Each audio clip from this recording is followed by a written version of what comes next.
ကဘာပေါ်မှာဈေးကြီးဆုံးဓာတ်ထုကဘာလဲဆိုတာသင်သိပါသလားအဲ့ဒီဓာတ်ထုရဲ့ဈေးနှုန်းဟာဘလောက်တောင်မြင့်မားတယ်လဲဆိုရင်ဘီလီယံနာတထေးကြီးတီတောင်မှအလွယ်တကူမဝယ်နိုင်ကြပါဘူး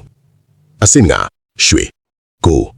လူသည့်အများဆုံးအဖိုးတန်ဓာတ်ထုဖြစ်ပြီးလက်ဝတ်ရတနာနဲ့စက်မှုလုပ်ငန်းတွေမှာအသုံးများပါတယ်သူ့ရဲ့ပေါက်ဈေးကတော့တဂရမ်ကိုဒေါ်လာ90ဝန်းကျင်ရှိပါတယ်အဆင့်၄ Iridium ဒီဓာတ်ထုကတော့ဓာတုဗေဒဆိုင်ရာတိုက်စားမှုတန်ကိုအလွန်ခံနိုင်ရရှိပါတယ်ဒါကြောင့်လဲဒုံးပြန်အင်ဂျင်တွေနဲ့အာကာသဂျိုးထူးတွေတိစောက်ရမှာမရှိမဖြစ်အရေးပါတာပါ Iridium တဂရမ်ကိုဒေါ်လာ80ဝန်းကျင်ဈေးရှိပါတယ်အဆင့်၃ Palladium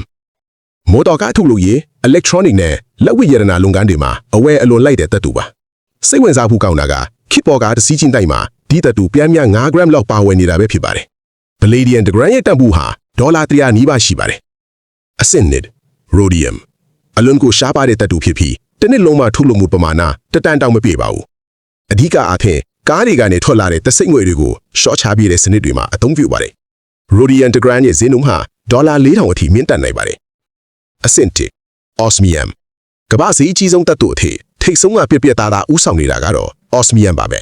ဒီနှစ်ကိုထုတ်လုပ်နိုင်မှုပမာဏ100ကီလိုဂရမ်ပဲရှိတာကြောင့်ဝယ်ယူဖို့တော့မလွယ်ကူသလိုတဂရမ်ကိုဒေါ်လာ3သိန်းထက်မကတန်ဖိုးရှိပါတယ်